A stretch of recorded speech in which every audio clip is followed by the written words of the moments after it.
Philip Hammond. More maths for everyone. I'm not going to complain about the budget. It wasn't imaginative, interesting or particularly funny, and we won't be able to look back on it in a decade as representing any kind of turning point in the miserable state of the UK's public finances. But the Chancellor did do something of which I approve. There will be, said Philip Hammond, more maths for everyone. His £177 million plan to encourage schools to work harder on numeracy includes some extra funding to push Singapore-style maths teaching into primary schools, a bung of £600 for schools for every additional pupil nudged into taking A-levels in maths, further maths or core maths, and a call for more applications for new specialist maths schools in England. This is all excellent news. For years now, various groups in the UK have been lobbying heavily for cash for personal finance education in schools, on the basis that if kids understand how mortgages, savings accounts, credit card bills and basic investment products work, they are more likely to be savers and less likely to be ripped off by the UK's particularly rapacious financial industry. I've never been mad for the idea.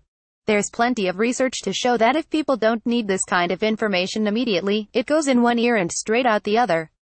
No waiting around. So teaching school children about mortgages is a waste of everyone's time, particularly when they will be 50 before they can afford one. It is better to produce just-in-time, personal finance education as required. This is what the government's pension-wise service is supposed to do for the over 50s, for example, and to teach children maths really, really well.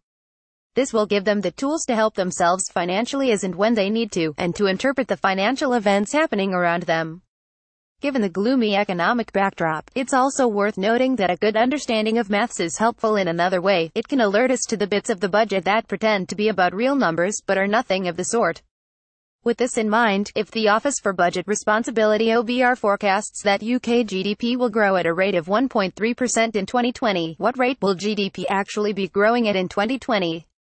The answer is maybe a lot more than 1.3%, or maybe rather less. But almost certainly not 1.3%. Like all forecasters, the OBR has an almost unblemished history of wrongness. There is no mathematical formula that can take into account what will happen to inflation, oil prices, immigration, productivity, technology and that most fickle of all things, human behavior, over a 6-month period, let alone a 3-year one. Better to ignore these numbers and focus on the ones you know will affect you, and you know you can calculate correctly, after your Singapore-style maths class, at least. With this in mind, let's do a few quick sums on the budget, both to see how we might be affected immediately and to get a sense of the signals that Hammond is sending us about the future. As you will see, a bit of maths can often tell us who the government regards as a plus or a minus. First, if a house is listed for sale at £300,000, how much more will it cost a buy-to-let investor to get their hands on the keys than it costs a first-time buyer?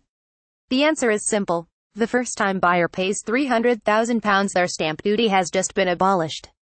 The buy-to-let investor pays £314,000. Theirs hasn't been abolished, and they have to pay the additional 3% second home surcharge on top. This gives you a sense of who the Chancellor approves of and who he does not, or who he wants to approve of him, perhaps. But the next two sums well and truly make this point. If a buy-to-let investor bought a house for £200,000 in 2007 through a company structure, something lots of landlords are doing now to avoid the slashing of tax relief on mortgage interest, and sells it this year for £300,000, how much tax on the capital gain will he pay? The answer is not straightforward.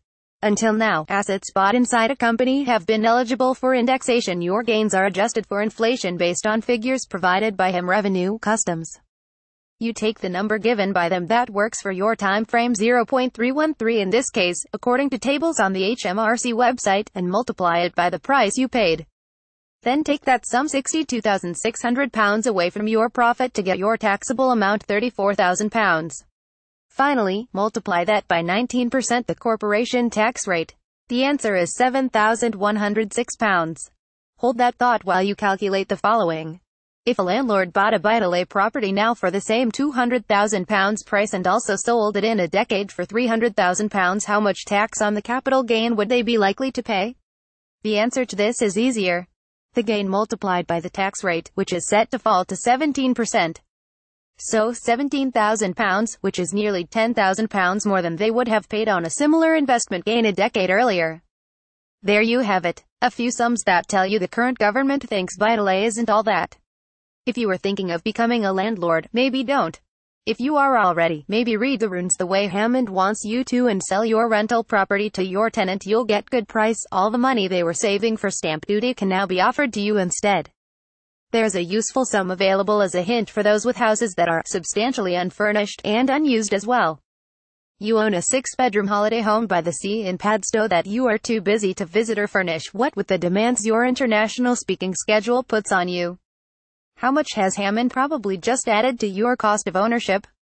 The answer to this is £3,371 and 2 pence, the level of Band H council tax in Padstow, which can now be doubled for empty homes. It couldn't be much clearer, could it? In Hammond's world, houses are for owners to live in time, and that's that. Something to bear in mind if you are still convinced that you can't go wrong with property. There are many more fun numbers to play around with in the budget.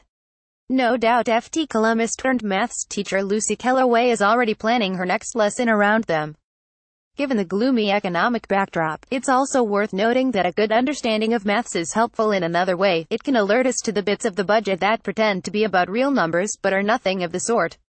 With this in mind, if the Office for Budget Responsibility (OBR) forecasts that UK GDP will grow at a rate of 1.3% in 2020, what rate will GDP actually be growing at in 2020? The answer is maybe a lot more than 1.3%, or maybe rather less. But almost certainly not 1.3%.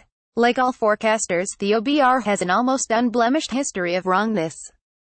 There is no mathematical formula that can take into account what will happen to inflation, oil prices, immigration, productivity, technology, and that most fickle of all things, human behavior, over a 6-month period, let alone a 3-year one. Better to ignore these numbers and focus on the ones you know will affect you, and you know you can calculate correctly, after your Singapore-style maths class, at least.